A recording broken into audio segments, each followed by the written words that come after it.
Thank you. Let me lower my hand. There you go. My question is this. People wanted to have a ballot, so the city said, okay, it's on a ballot. Now the state's going to say we can't vote on it. Why are we even here? If the state says it's not a votable thing, then what's the point of taking it off of there? Well, we just let it go and let the state make it invalid. Nobody wants to have the vote, is why. I mean, to suppress the vote. Councilor Page, that's a very good question. And I had that same question for county council. I'm like, just take it off the ballot. The legislature passed a law, and they said, oh, no, you guys are skipping a step. We don't have authority to take it off the ballot. Only the city can withdraw the ballot title. But once we get a ballot title, we have to put it on the ballot, which I think is absurd, but not technically wrong. So, okay, fine. We'll give you a resolution withdrawing the ballot For title. those watching, Chris Crean is also the city of Hillsborough's attorney. You know, funny how that works. I tend to agree with you. I think it's silly. The law is clear on its face. The city's decision cannot be referred to the ballot. It's subject to review solely by LCDC. But the county is, frankly, in a foxhole, and they want to make sure that they're completely covered before they go ahead and pull something from the ballot. So we're just trying to be helpful. The county doesn't want to suppress the will of the people. That's the difference. Does it sit on the governor's desk for 90 days and get a pocket veto? Is that how it works? Or do they? I'm not sure. I don't follow the governor signing how fast they sign bills. How fast does the governor sign bills? In this case, the governor has up to 30 days, but it's our understanding she intends to sign it the first part of next week. But if she didn't sign it, you'd be suppressing the vote. Wednesday is the 21st, right?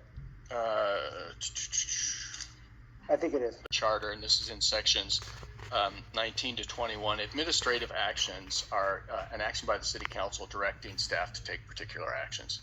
It can also be used to a resolution to declare the will of the city council on a matter of public interest. If you want to take a position on, veterans, there are 3 pages whatever, you would do that by resolution. People watching. And again, those the procedures for adopting a resolution are in the charter in sections 19 to 21. I haven't seen that many people in a Zoom meeting ever. I don't think that the provisions that apply to an ordinance could apply, but that's just not true.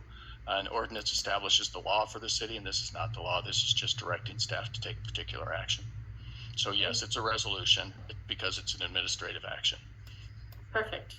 Does the city have the authority to declare HB 4026 unconstitutional? No, it does not. Under state law, a statute is presumed to be constitutional until a court says otherwise, and court of competent jurisdiction. And North Plains City Council is not a court of competent jurisdiction. You do not have authority to declare a statute to be unconstitutional. If there are folks out there who believe that to be the case, so it's not they law. need to challenge the statute in court. But until then, again, a statute is presumed to be constitutional until a court says otherwise. So we have to follow the law as it is today.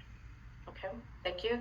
And then my last question is, if this resolution does pass today, what are the next steps for the city's election official, aka the city recorder? So as it says in the resolution, if the governor signs the bill, the city recorder is instructed to notify the county elections staff officials that the county is withdrawing the ballot title that was submitted to them along with the state elections form, the SEL 802. So that would be, assuming the governor signs the bill, that would be the next step for city staff. And is there any reason that you can think of for the city of North Plains to not have their ducks in a row for next week? No, if the governor signs the bill, we absolutely, there's no reason to wait until that happens. If she doesn't sign the bill, then we won't withdraw the ballot title from the county elections folks. But there's no reason not to be prepared if the governor does in fact sign it. And also, since the county is requesting this additional information as well, we're kind of complying with their request as well, correct? That's correct. As I mentioned to Councilor Fage, A lot of spoon-fed question and answer going on strictly here. Speaking, they're not wrong. They're the elections administrator. They're not the elections official. The elections official in this case is the city recorder. So they want their city recorder to take the step of withdrawing the ballot title, so that they can remove it from the ballot. Okay. Councilor Fage. You're muted.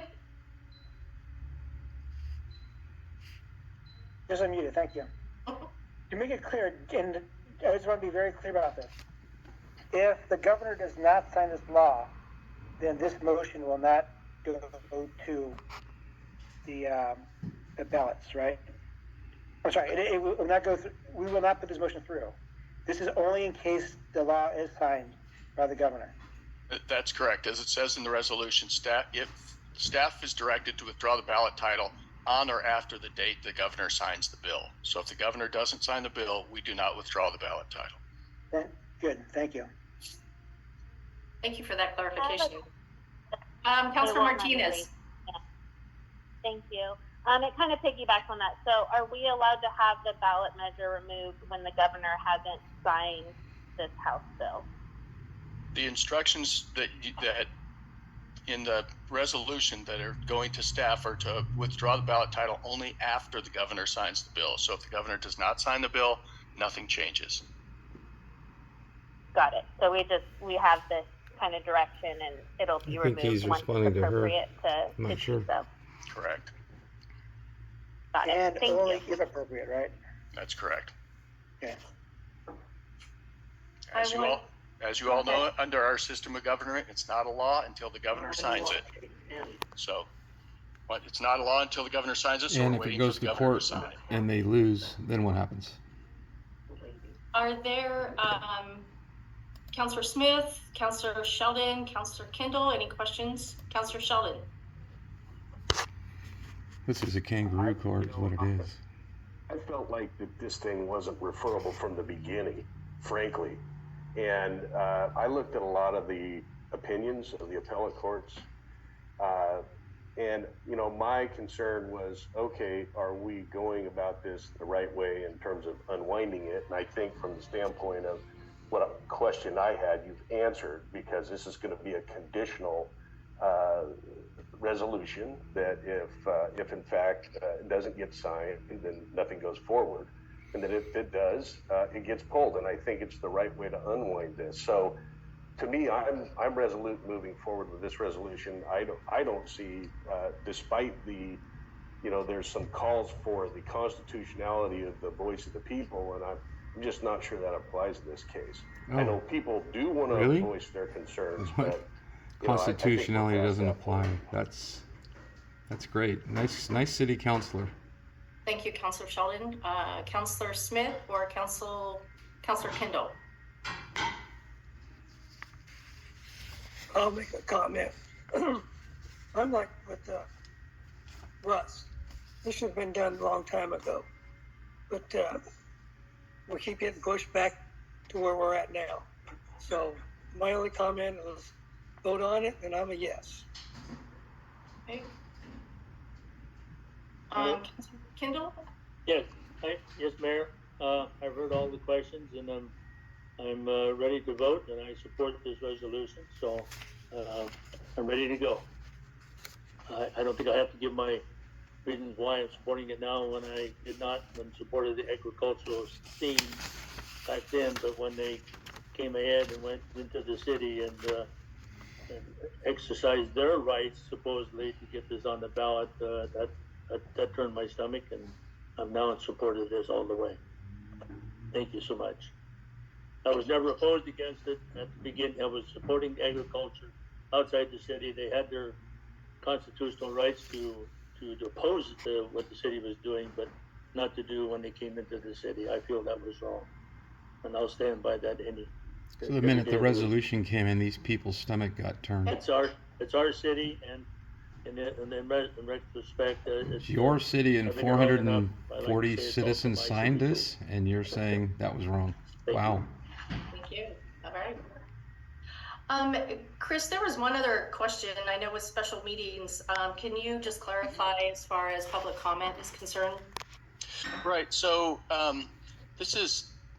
I'll speak generally on this because I think it's a useful moment to sort of convey this information. But in general terms, and this is true, frankly, all across the country, people are entitled to attend public meetings and observe what their public officials are doing, what you're talking about, what you're considering, the votes that you take. They're not entitled necessarily to speak. Now, that has become a common tradition, allowing people to speak, but it's not required. And it certainly is not required. It's the same attorney that just pushed through the language in Hillsborough to try to prevent people from speaking. Purpose. So there is no legal requirement to allow public testimony generally. There are exceptions to that rule. For example, under state statute 197.797, for a quasi-judicial land use hearing, you have to allow public testimony. But for general city matters, you do not. So I know that you often put public comment on your agendas, and that's a discretionary act, and I think it's great, but it is not required, particularly when there's something that's time sensitive, or the council just wants to, like work sessions, for example. People are not entitled to participate at a work session either. And this is very similar to that. So particularly when it's for a special meeting like this one, where there's an identified subject matter, people are entitled to attend, to observe, to listen, and to hear the vote, but they're not entitled to participate as a matter of law. Thank you for that clarity. I appreciate that. So I'm really curious, Council, any more discussion or questions that you have? Councilor Papin. Thank you.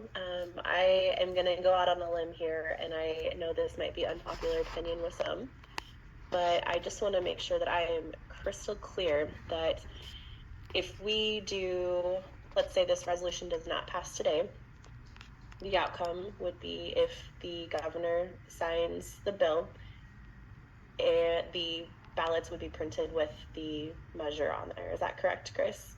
That's correct. And there would be no repercussion per se for either for or against side because it would just be null and void. Is that right? Good question. Presumably there would be somebody, and those folks are out there, would file a lawsuit against the county to prohibit the county elections official from certifying the vote on the theory that the election itself was unlawful. So there would presumably be a lawsuit on one side or the other, depending on what the county elections folks will do. So that's if this ends up on the ballot because the governor waits too long to sign the bill or for some other reason, and then the bill becomes law, then who knows what's going to happen. I think the greatest likelihood is that there would be a lawsuit challenging the county's ability to certify the result of the election. So the votes would be cast, but they wouldn't be counted and they would never be certified. And you can imagine how happy that's going to make people. So win or lose, where the ballot goes, there'll be a lawsuit at that point? If the let's say the governor waits 2 weeks, so the ballots get printed with the referral on it, and then the governor signs the bill, and the bill's retroactive to last year, right? So this referral should not have ended up on the ballot, but because the governor signed too late, the ballots got printed. It would be a mess. Arguably, that none of those votes count because they're now prohibited by law. But we'd have to get a court to say that. Well, they don't count because you guys lobbied to get the state to change the law. Time and money so your spent people in couldn't court vote. trying I mean, to let's figure call out, it what it is. Trying to unwind the mess. Goodness sakes. So that's why a lot of folks are encouraging the governor to go ahead and sign this sooner rather than later, and not to print the ballots with the referral on it, because it's just going to cause a downstream mess.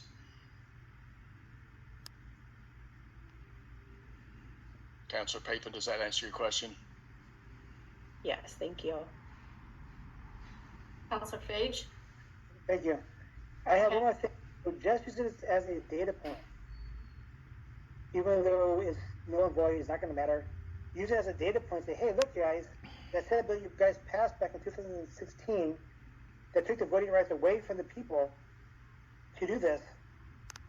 We can't use that as a data point. Say, hey, we want to be able to vote for us back again. That data point would be nothing. There's be challenged in lawsuits, and I'm sorry, I'm not sure. What's the data point? If it is printed and the law is signed by the governor, but it's still printed out, we just can't have that as a data point, saying, hey, people want to have a chance to vote on these things instead of it being like an administrative action. We can't just use that as a data point. It then just be like lawsuits and it's an advisory vote. I mean, at that point, it becomes an advisory vote because it doesn't have any legal standing. What's the matter with that? Right? And so I beg your pardon? Sorry. I was just trying to figure out what the problem of an advisory vote is.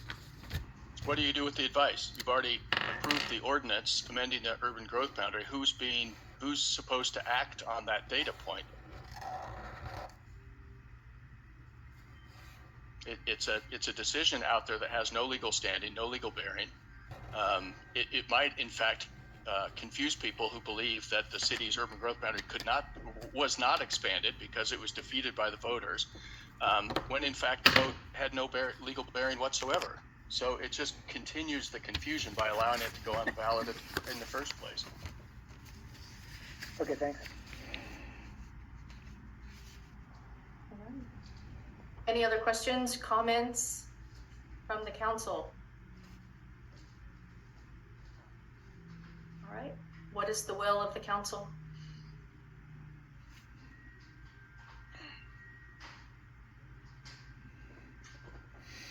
I'm going to go ahead and move approval of resolution number 2258, a resolution of the City of North Plains, Oregon, withdrawing the ballot title and explanatory statement for referendum petition 34-237. I'll second it. All right, we have a first and a second. Any discussion? All right, in this particular instance, I'm going to go ahead and do a roll call vote. So, Lori, I'm going to turn this over to you. Thank you, Mayor. Councilor Phage? Aye. Councilor Kendall? Aye. Councilor Martinez? Aye. Councilor Papin? Aye. Councilor Sheldon? Aye. And Councilor Smith? Aye. And Mayor Linehan? Aye. Thank you.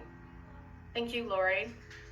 All right, so we have a unanimous approval to approve resolution number 2258, withdrawing the ballot title and explanatory statement for referendum petition 34-327.